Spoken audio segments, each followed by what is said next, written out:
الحمد لله خالق الوجود من العدم وجاعل النور من الظلم ومخرج الصبر من الألم فملقي التوبة على الندم فنشكره على المصائب كما نشكره على النعم ونصلي على رسوله الأكرم ذي الشرف الأشم والنور الأتم والكتاب المحكم وكمال النبيين والخاتم سيد ولد آدم الذي بشر به عيسى بن مريم ودعا لبعثته إبراهيم عليه السلام حين كان يرفع قواعد بيت الله المحرم فصلى الله عليه وسلم وعلى أتباعه خير الأمم الذين بارك الله بهم كافة الناس العرب منهم والعجم.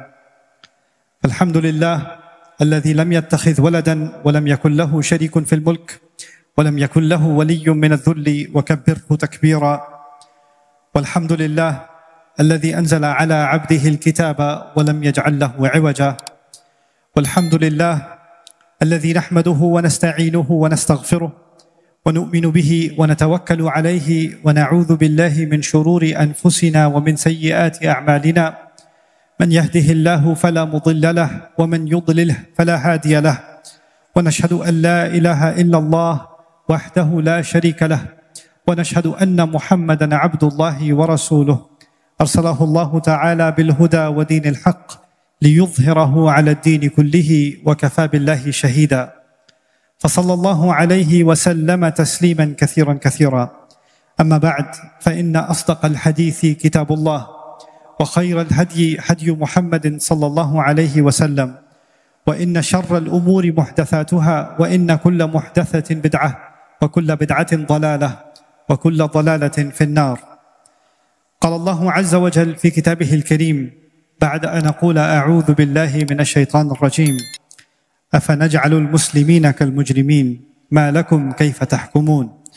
رب اشرح لي صدري ويسر لي أمري واحلل عقدة من لساني يفقه قولي. اللهم ثبتنا عند الموت بلا إله إلا الله. اللهم اجعلنا من الذين آمنوا وعملوا الصالحات وتواصوا بالحق وتواصوا بالصبر. آمين يا رب العالمين.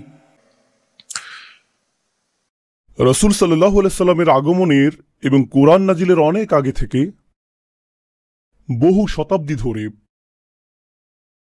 পৃথিবী একটি নির্দিষ্ট পন্থায় পরিচালিত হয়েছে। অতীতকালের প্রচলিত কিছু জীবন পদ্ধতি নিয়ে আমি আপনাদের মনোযোগ আকর্ষণ করতে চাই, যা পৃথিবীতে আধিপত্য বিস্তার করেছিল। এটা ছিল খ্রিস্টানদের একটা জীবন পদ্ধতি, কিন্তু অন্য সভ্যতাগুলোতেও এর উপস্থিতি পাওয়া যায়। চাইনিজ সভ্যতা, ভারতীয় সভ্যতা, পারস্য সভ্যতা ইত্যাদি। সমাজকে বিন্যস্ত করার জন্য তাদের নির্দিষ্ট পন্থা ছিল। আমি এখানে খ্রিস্টানদের উদাহরণ দিব। তাদের এরকম ধারণা ছিল যে কিছু মানুষ শাসন করার জন্যই জন্মেছে, কিছু মানুষ রাজকীয় রক্ত নিয়ে জন্মেছে, আর সৃষ্টিকর্তা চান যে এই লোকগুলোই পৃথিবী শাসন করুক। যেহেতু ইতিমধ্যেই তাদের শাসন ক্ষমতা রয়েছে, এর অর্থ সৃষ্টিকর্তা এরকমটাই চান। এটাই সৃষ্টিকর্তার ইচ্ছা। এই শাসকরা হল বিশেষ মানুষ। কোনো কৃতকর্মের জন্য তারা বিশেষ মর্যাদা সম্পন্ন না, বরং তাদের বিশেষত্ব শুধুমাত্র বংশ পরিচয়ের কারণে। শুধুমাত্র জন্মগ্রহণের মাধ্যমেই তারা বিশেষ। তারা সাধারণ মানুষের চাইতে উত্তম। সামাজিক এই কাঠামোর দ্বিতীয় অংশটি হল, তারা মনে করত যে সমাজের এমন কিছু মানুষ রয়েছে যারা সৃষ্টিকর্তা কর্তৃক বাছাইকৃত। এরা ছিল পবিত্র মানুষ, সাধক, পুরোহিত, গির্জার যাজকগণ। তারাই একমাত্র মানুষ যারা জানে যে সৃষ্টিকর্তা আসলে কে, অন্য কেউ তা বুঝতে পারবে না। এই লোকগুলোই ধর্ম বুঝতে পারে, এই লোকগুলোই সৃষ্টিকর্তার বিধানগুলোকে বুঝতে পারে, আর একমাত্র এই লোকগুলোই সৃষ্টিকর্তার প্রতিনিধি হয়ে কথা বলতে পারে। যদি কেউ তাদের সাথে দ্বিমত পোষণ করে, তাহলে সে কোনো মানুষের সাথে দ্বিমত পোষণ করছে না, বরং স্বয়ং সৃষ্টিকর্তার সাথেই দ্বিমত পোষণ করছে। তো এই দুটি শ্রেণী, একদিকে ছিল রাজকীয় অভিজাত শ্রেণী, আর অন্যদিকে ছিল আধ্যাত্মিক অভিজাত শ্রেণী। আধ্যাত্মিক অভিজাত শ্রেণী আর এই দুটি অভিজাত শ্রেণীর মধ্যে যোগসাজশ ছিল। তাদের মধ্যে অংশীদারিত্বের সম্পর্ক ছিল।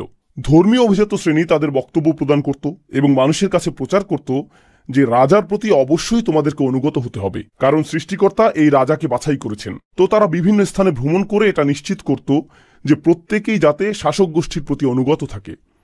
আর শাসক গোষ্ঠীও ধর্মযাজকদের কাছে এসে বলতো, আমরা আপনাদের গির্জাগুলোর অর্থায়ন করব, আমরা আপনাদের সুরক্ষা প্রদান করব, আমরা নিশ্চিত করব প্রত্যেকেই যাতে আপনাদের কথা শুনে। কেউ যদি আপনাদের বিরোধিতা করে আমরা তাদেরকে হত্যা করব। এভাবে আমরা আপনাদেরকে রক্ষা করব, আর আপনারা সকলকে বলবেন যাতে তারা আমাদেরকে অনুসরণ করে। এই বন্দোবস্তটি তারা তৈরি করেছিল।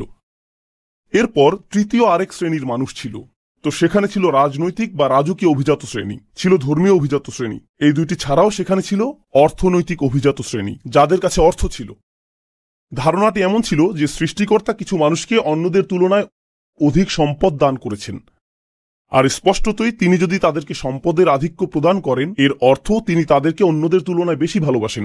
তাই তারাই কর্তৃত্বের দাবিদার, তারাই ভূমির মালিকানার দাবিদার, তারাই সকল অর্থের দাবিদার, আর আমরা রয়েছি তাদের সেবা করার জন্য। এটাই আমাদের অবস্থান। তো আপনি এটাকে তৃত্ববাদ বলতে পারেন। সমাজের জন্য এটা একটা অপবিত্র তৃত্ববাদ। সেখানে ছিল শাসক গোষ্ঠী, সেখানে ছিল ধর্মীয় অভিজাত, আর সেখানে ছিল সম্পদশালী অভিজাত, আর বাকিদেরকে বলা হতো সাধারণ মানুষ। আমরা বাকি সকলে সাধারণ মানুষ, তাই না? আর আমাদের কাজ হলো এই লোকগুলোর অবস্থানকে মেনে নেয়া। আমাদের কাজ হলো সমাজে আমাদের নিজেদের ভূমিকাকেও মেনে নেয়া। এই ভূমিকা নিয়েই আমরা এই পৃথিবীতে এসেছি। এভাবেই আপনি জন্মগ্রহণ করেছেন।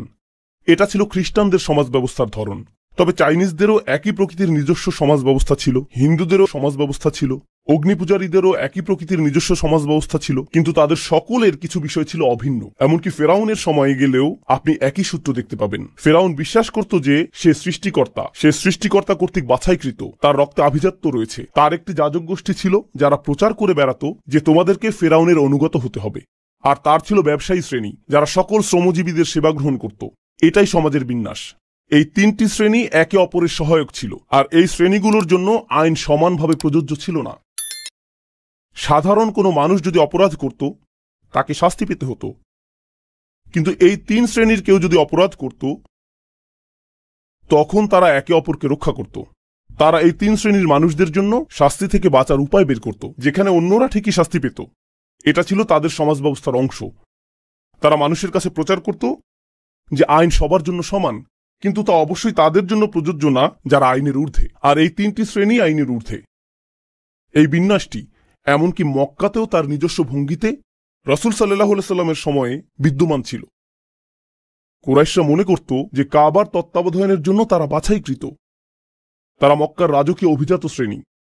আরবে বিভিন্ন ধর্মীয় শ্রেণীর মানুষ ছিল, ছিল বিভিন্ন প্রতিমা, বিভিন্ন বিশ্বাস, আর সকলেই কুরাইশদেরকে সমীহ করে চলত। সকলেই। কুরাইশদের সাথে ঝামেলা করা যাবে না, তারা সুরক্ষিত সম্প্রদায়। সেজন্যই কুরাইশরা যখন ব্যবসার উদ্দেশ্যে ভ্রমণ করত কেউই তাদেরকে আক্রমণ করত না, কারণ তারা সুরক্ষিত ছিল ধর্মীয় শ্রেণী দ্বারা। আর এমন লোকে ছিল যারা প্রচুর সম্পদের অধিকারী। যখন কোরআন নাজিল হল, যখন আল্লাহ রাসূল সাল্লাল্লাহু আলাইহি সাল্লামের কাছে তার চূড়ান্ত ওহী প্রদান করলেন, এটা একেবারে শুরু থেকেই ছিল একটা বিপ্লব। আল্লাহ আমাদেরকে শিক্ষা দিচ্ছেন যে তিনি ছাড়া আর কারো উপাসনা করা যাবে না, আর তিনি সকল মানুষকে সৃষ্টি করেছেন একজন মাত্র মানব থেকে, আদম আলাইহিস সালাম থেকে, যার অর্থ অভিজাত রক্ত এবং কৃষকের রক্ত, দাসের রক্ত এবং দাসের মালিকের রক্ত, ধনীর রক্ত এবং দরিদ্রের রক্ত, সবগুলো একমাত্র আদম আলাইহিস সালামের রক্ত। এতে কোনো পার্থক্য নেই। আর যখন তারা আল্লাহর উদ্দেশ্যে নামাজ পড়বে, সেখানে অভিজাতদের জন্য আলাদা কাতার থাকবে না। দ্বিতীয় কাতার ধর্মীয় অভিজাতদের জন্য, তারপর তৃতীয় কাতার অর্থশালী অভিজাতদের জন্য, আর তারপর দরিদ্র মানুষ পেছনের কাতারে থাকবে। এরকমটা হবে না। যখন মুসলিমরা নামাজের জন্য দাঁড়ায়, হামজা রাদিয়াল্লাহু তাআলা আনহুর মতো উচ্চ মর্যাদা সম্পন্ন ব্যক্তিরা যেই কাতারে দাঁড়াবে, সেখানে বিলাল রাদিয়াল্লাহু তাআলা আনহুর মতো দাসেরাও থাকবে। তারা সকলে একই কাতারে দাঁড়াবে।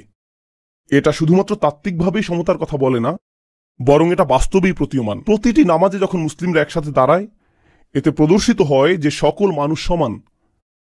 আপনি সকল ধরনের উপাধি ত্যাগ করেন। যদি কেউ অভিজাত হয়, যদি কেউ গবেষক হয়, যদি কেউ ব্যবসায়ী হয়, যদি কেউ মন্ত্রী হয়, সে যাই হোক, বাইরে সেই আভিজাত্যের জুতাগুলো তাকে খুলে ফেলতে হয়। তারা আল্লাহর ঘরে আসে, আর তখন তারা শুধুই আল্লাহর বান্দা। তারা সম্পূর্ণরূপে সমান, তাদের মধ্যে কোনো শ্রেণীবিন্যাস নেই। তবে কোরআনে অভিনব এক শ্রেণীবিন্যাসের কথা বলা হয়েছে। এরকম একটা বিষয় আসলেই রয়েছে যে কিছু মানুষ অন্যদের তুলনায় উত্তম। কিন্তু কোরআন কিভাবে এটাকে সংজ্ঞায়িত করেছে? ইন্না আক্রামাকুম ইনদাল্লাহি আতকাকুম। সবচেয়ে অভিজাত তারাই। এখানে অভিজাত শব্দটি খুবই গুরুত্বপূর্ণ, কারণ আরবরা যখন অভিজাত শব্দটি শুনতে পেল তাদের মাথায় কি এসেছিল? এই 3 শ্রেণীর অভিজাতদের কথা তাদের মাথায় এসেছিল। এই 3 শ্রেণী যা আমি আপনাদেরকে বর্ণনা করেছি। আর আল্লাহ বলছেন, তোমাদের মধ্যে সবচেয়ে অভিজাত তারাই যারা আল্লাহকে সবচেয়ে বেশি ভয় করে, যারা আল্লাহর ব্যাপারে সবচেয়ে বেশি শঙ্কিত, যারা আল্লাহর ব্যাপারে সবচেয়ে বেশি সতর্ক। তো এখন কিভাবে আপনি নির্ধারণ করবেন যে কে উত্তম? যে মূলত আল্লাহর প্রতি সবচেয়ে অনুগত, ন্যায়ের প্রতি সবচেয়ে অনুগত, মূলনীতির প্রতি সবচেয়ে অনুগত, সত্য এবং সততার প্রতি সবচেয়ে অনুগত। যে ব্যক্তি বেশি দয়াশীল সেই উত্তম, যে ব্যক্তি বেশি সত্যবাদী সেই উত্তম, যে ব্যক্তি তার পরিবারের অধিকার আদায় করে সেই উত্তম। এতে কিছু যায় আসে না যে সেই ব্যক্তি কি মিলিয়নিয়ার নাকি বাস্তুহীন। এতে কিছু যায় আসে না যে সে কোন পরিবার থেকে এসেছে। এটা গুরুত্বপূর্ণ না, কারণ তাকওয়া ভিতরে থাকে, বাইরে না। তো বাইরে তারা কি পরিধান করেছে, বাইরের চামড়ার আবরণ, অর্জন, স্বীকৃতি, এই সকল বাহ্যিক জিনিস এই অর্থে আল্লাহর কাছে অপ্রাসঙ্গিক।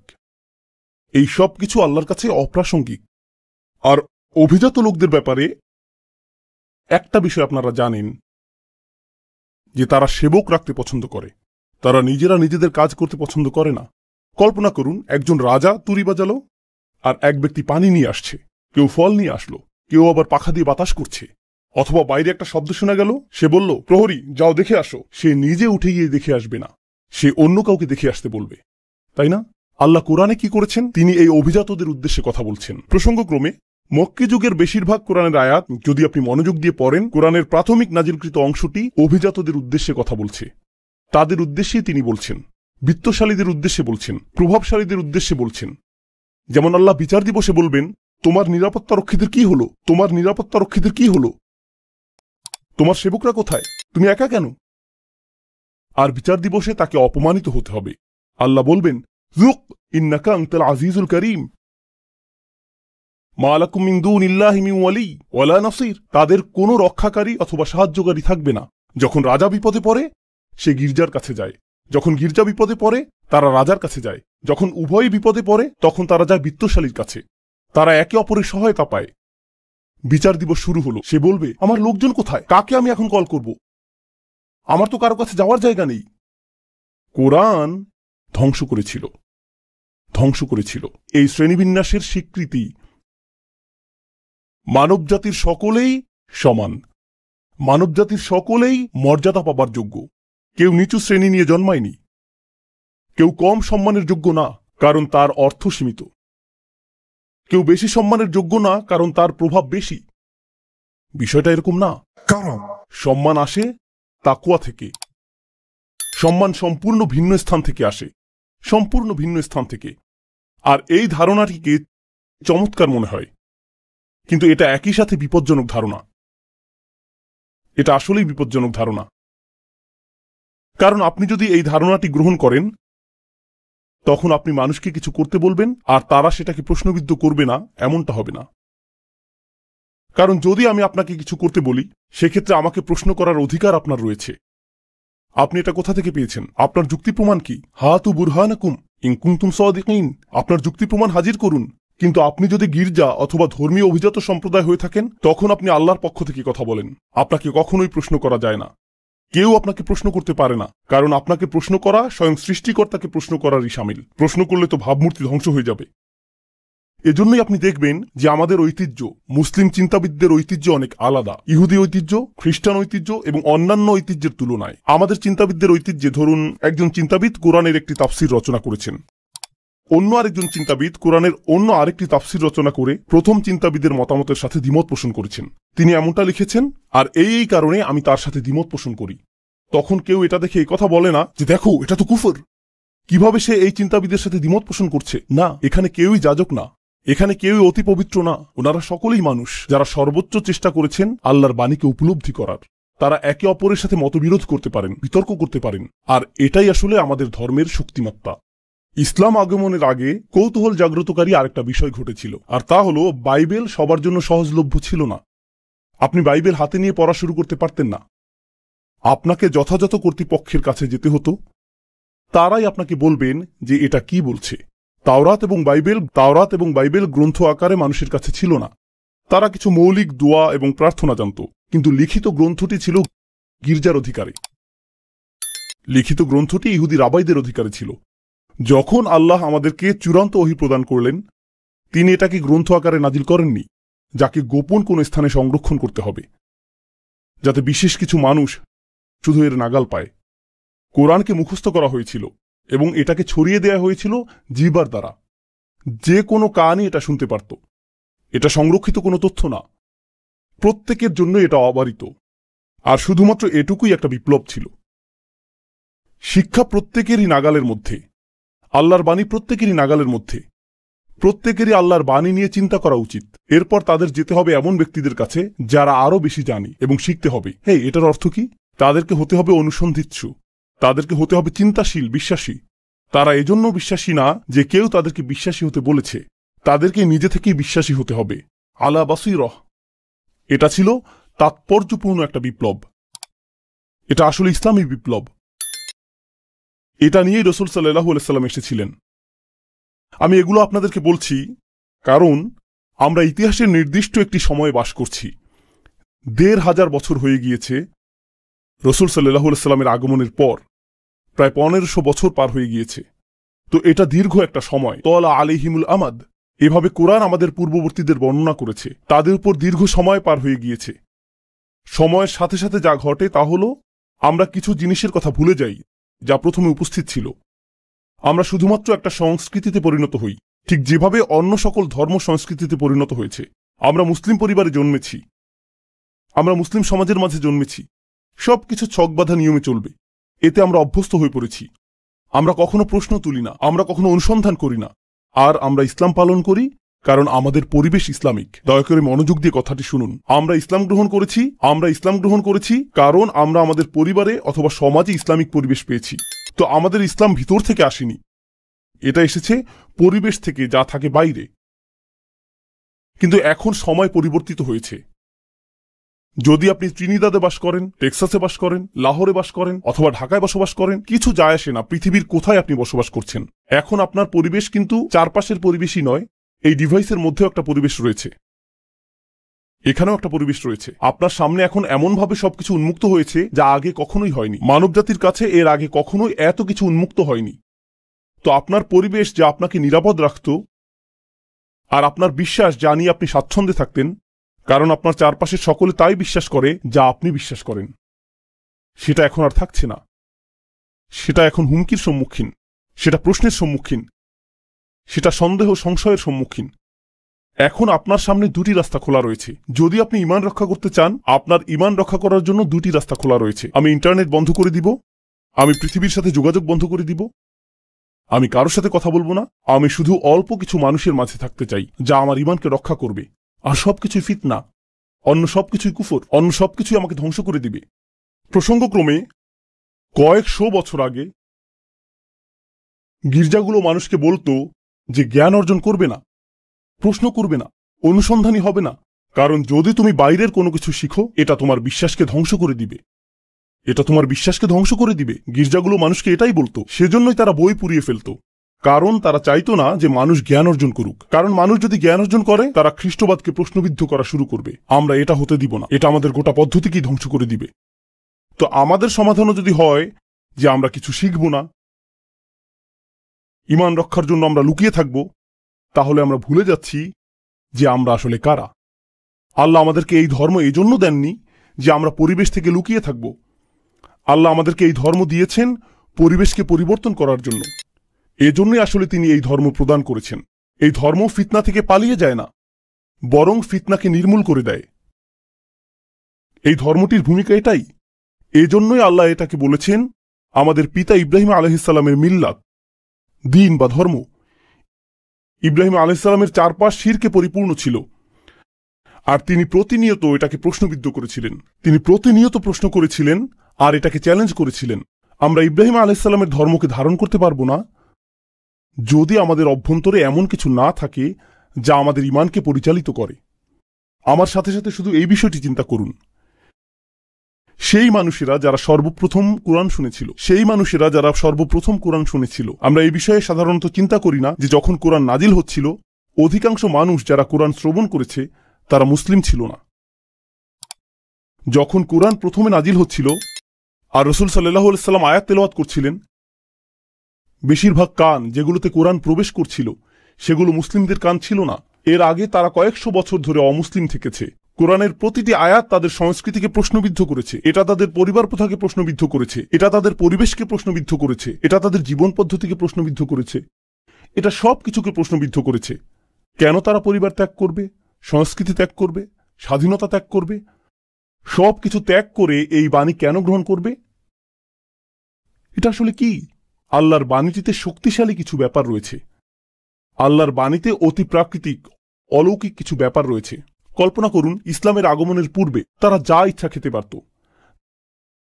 তারা যা খুশি তা করতে পারত, তারা যাকে ইচ্ছা হত্যা করতে পারত, তারা যেভাবে ইচ্ছা সেভাবে ব্যবহার করত, তারা যা ইচ্ছা তাই বলতে পারত।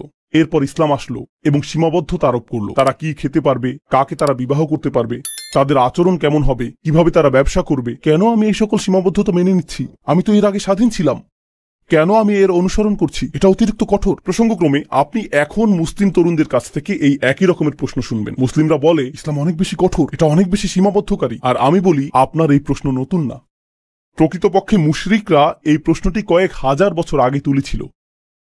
1500 বছর আগে যখন কোরআন প্রথম নাজিল হয়, কেন আমি ধর্মটি গ্রহণ করব যা আমার উপর সীমাবদ্ধতা চাপিয়ে দেয়, যেখানে আমি এটা ছাড়া মুক্ত থাকতে পারি?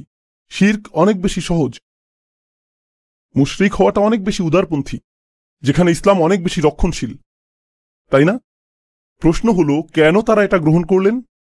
তারা শুধু এটা গ্রহণই করলেন না, বরং এর জন্য জীবন দিতেও প্রস্তুত ছিলেন। তাদেরকে নির্যাতন করা হয়েছিল, প্রহার করা হয়েছিল, কিন্তু তাদেরকে ইসলাম মুক্ত করা যায়নি। তাদেরকে দ্বিখণ্ডিত করে ফেলা হয়েছিল, কিন্তু তারা লা ইলাহা ইল্লাল্লাহ ত্যাগ করেনি। কি ঘটে যাচ্ছে এখানে? এমনকি তাদের পরিবার তাদের কাছে এসে বলেছে, কুনতা ফিনা মারজুয়া, আমরা তোমাকে ভালোবাসতাম, তোমার প্রতি আমাদের আশা ভরসা ছিল, কেন তুমি এরকম হয়ে গিয়েছো? তোমার ভেতরে কোন জিনিসটা পরিবর্তিত হয়ে গিয়েছে? কোনো একটা জ্ঞান তাদের কাছে এসেছিল, যার দ্বারা তারা বাইরের মিথ্যাগুলোকে দেখতে পারছিলেন। এরপর এখন তারা সত্যের প্রতি দৃঢ় প্রতিজ্ঞ। এটা শুধু তখনই ঘটবে যখন কারো ভিতরে বাসীরহ থাকবে। তারা নিজেরাই দেখতে পারে যে এটা আল্লাহর বাণী, তারা নিজেরাই অনুভব করতে পারে যে এটা আল্লাহর বাণী। পৃথিবীতে অনেক মুসলিম রয়েছে, কোটি কোটি মুসলিম রয়েছে সারা পৃথিবী জুড়ে। যদি আমাদের বেশিরভাগ মানুষই শুধুমাত্র এজন্যই মুসলিম হই কারণ আমাদের পিতামাতা মুসলিম, কারণ আমাদের আশেপাশের পরিবেশ মুসলিম, তাহলে আমাদের ইসলাম সংকটের মধ্যে আছে। আমাদের ইসলাম সংকটের মধ্যে রয়েছে কারণ আশেপাশের পরিবেশ পরিবর্তিত হচ্ছে, আর যখন আশেপাশের পরিবেশ পরিবর্তিত হয়ে যাবে তখন ইসলামও পরিবর্তিত হয়ে যাবে। যেই জিনিসটি আমাদের ইসলামকে অব্যাহত রাখবে, আশেপাশের পরিবেশ পরিবর্তিত হোক বা না হোক, কোনো কিছু এটাকে প্রভাবিত করবে না যদি ইসলাম ভেতর থেকে আসে, বাইরে থেকে না। এটা ভিতর থেকে আসতে হবে। আমি আমেরিকায় থাকি, কখনো কখনো তরুণ ছেলেরা এসে আমাকে বলে, উস্তাদ, আমেরিকায় মুসলিম হিসাবে বসবাস করা আসলেই কঠিন। আর আমি বলি, আমার জীবনে এর চেয়ে অদ্ভুত কথা আর শুনিনি। আমেরিকায় মুসলিম হিসাবে বসবাস করা খুবই কঠিন। যখন 2+2=4 হয়, এটা ত্রিনিদাদে মেনে নেওয়া কঠিন না যে 2+2=4। আর কানাডা এটা মেনে নেওয়া অধিকতর কঠিন না, অন্য কোনো স্থানেও এটা অধিকতর কঠিন না। আগুন উত্তপ্ত, আমেরিকাতে আগুনে হাত দিয়ে আসলেই অনেক কঠিন। না না না, আগুন উত্তপ্ত, তা যেখানেই থাকুক না কেন। সত্য তো সত্যই। আশেপাশের পরিবেশ আমার ইমানকে দুর্বল করে দিবে। জানেন এই ধারণাটির মানে কি? আপনার ইমান শুধুই আশেপাশের পরিবেশ থেকে এসেছে, সেজন্যই এটা দুর্বল। আপনার ইমান ভেতর থেকে আসেনি। ইমানকে আমাদের ভেতরে লালন করতে হবে, আমাদের ভিতরে তৈরি করতে হবে। একমাত্র সেভাবে তা আসবে যেভাবে এটা প্রথমবার এসেছিল। প্রথমবার এটা এসেছিল যখন মানুষ আল্লাহর বাণী নিয়ে চিন্তা করেছিল, রাসূলুল্লাহ সাল্লাল্লাহু আলাইহি ওয়াসাল্লাম কোরআনের আয়াত তেলাওয়াত করেছিলেন। মানুষ চিন্তা করেছিল যে এই কথাগুলো আসলে কি, তিনি কি বলছেন। আর যত বেশি তারা এটা নিয়ে চিন্তা করেছিলেন, পৃথিবীকে তত নতুনভাবে আবিষ্কার করেছিলেন। এরপর আপনি আশেপাশের পরিবেশকে জাহান্নাম বানিয়ে ফেলতে পারেন, তারা ইসলাম ত্যাগ করবে না। আপনি পরিবেশকে নির্যাতনময় করে তুলতে পারেন, তারা ইসলাম ত্যাগ করবেন না। আপনি তাদেরকে গৃহহীন করে দিতে পারেন, তারা ইসলাম ত্যাগ করবেন না। আপনি তাদের প্রিয়জনকে ঘৃণিত জনে পরিণত করে দিতে পারেন, তারা ইসলাম ত্যাগ করবেন না। কোনো কিছুই তাদেরকে ইসলাম ত্যাগ করাতে পারবে না। অনেক জায়গায় আপনি দেখবেন যে মুসলিমদের জন্য জীবন সহজতর। আর প্রসঙ্গক্রমে আমি পৃথিবীর অনেক স্থানে গিয়েছি যখন আমি মুসলিম সম্প্রদায় দেখি, একটা জিনিস আমি লক্ষ্য করেছি যে যেখানে অধিক বিত্তশালী মুসলিম দেখা যায়, সাধারণত তাদের সন্তানেরা ইসলাম থেকে বেশি দূরে। এটা কি বিপরীতধর্মী না? একদিকে আপনি দেখবেন যে মানুষকে নির্যাতন করা হচ্ছে আর তারা ইসলাম ত্যাগ করছে না। অন্যদিকে এমন মানুষ রয়েছে যাদের জীবন আরামদায়ক, তাদের আছে প্লেস্টেশন 5 বা তার চেয়েও আপগ্রেড। জীবন আরামদায়ক, তাদের কাছে আছে latest iPhone, high speed internet, গ্যারেজে কয়েকটা গাড়ি, জীবন আরামদায়ক। আর হঠাৎ করে ইসলামের ব্যাপারে আমার সন্দেহ তৈরি হয়েছে। কি ঘটে গেল? জানেন কি ঘটেছে? মানসিকতাটা হলো প্রয়োজনীয় সবকিছুই আমার রয়েছে। আমার টাকা আছে, আমার বিনোদন আছে, আমার স্বাস্থ্য আছে, আমার নিরাপত্তা আছে। তাহলে সৃষ্টিকর্তার দরকার কি? ধর্মের কি দরকার? ইতিমধ্যেই আমার সবকিছু রয়েছে, আমার এগুলো দরকার নেই। জানেন নিরাপত্তার এই অনুভূতি কোথা থেকে আসে? এটা আসে আশেপাশের পরিবেশ থেকে। এটা পরিবেশ থেকে আসে। তো এই অবস্থায় মানুষ ঈমান হারাচ্ছে পরিবেশের কারণে। অথবা মানুষ ভাবছে একমাত্র যে উপায়ে তাদের ঈমান রক্ষা পাবে তা হলো অনুকূল পরিবেশ পেলে। চলো এই নষ্ট আমেরিকা থেকে দূরে চলে যাই, আসো কোনো একটা মুসলিম দেশে চলে যাই, যাতে আমরা নিরাপদ পরিবেশে থাকতে পারি। এই চিন্তা পদ্ধতিটা কোরআনের মূলনীতির বিপরীতে চলে যায়। আমাদের ধর্ম মানুষকে নিরাপদ পরিবেশে যেতে উৎসাহিত করে না, আমাদের ধর্ম মানুষকে নতুন পরিবেশ তৈরি করতে উৎসাহিত করে। নতুন পরিবেশ তৈরি করা। সাহাবাগণ তাদের জন্মভূমি ত্যাগ করেছিলেন, তারা মক্কা এবং মদিনার পুণ্যভূমি ত্যাগ করেছিলেন, তারা সেই পুণ্যভূমি ত্যাগ করেছিলেন। এরপর কেউ চলে গেলেন ভারতে, কেউ চলে গেলেন চীনে। কেন? তাদের তো নিরাপদ পরিবেশে থাকা উচিত ছিল। কেন তারা এত দূরে চলে গেলেন? কোন কারণে? এটাই আমাদের ধর্মের মূল নির্যাস। যখন আমরা সেই নির্যাসের কথা ভুলে যাই, তখন কোনো সন্দেহ নেই, আমার মনে, আল্লাহ তাআলা ভালো জানেন, আমার মনে এই বিষয়ে কোনো সন্দেহ নেই যে আমরা যদি এই ধর্মকে না ধরে থাকি অন্তর্নিহিত কারণে, গভীর অভ্যন্তরীণ কারণে, তাহলে আল্লাহ এই উম্মাহকে অন্য কারো দ্বারা প্রতিস্থাপিত করে দিবেন, যারা হবে আমাদের চেয়ে উত্তম। তোমরা যদি মুখ ফিরিয়ে নাও, তিনি তোমাদের স্থলে অন্যদেরকে প্রতিস্থাপিত করে দিবেন, আর তারা তোমাদের মতো হবে না। আল্লাহ আমাদের প্রতিস্থাপিত হওয়া থেকে রক্ষা করুন। তিনি আমাদেরকে তেমন মানুষে পরিণত করুন যারা আন্তরিকভাবেই আল্লাহর বাণীকে গভীরভাবে আত্মস্থ করে।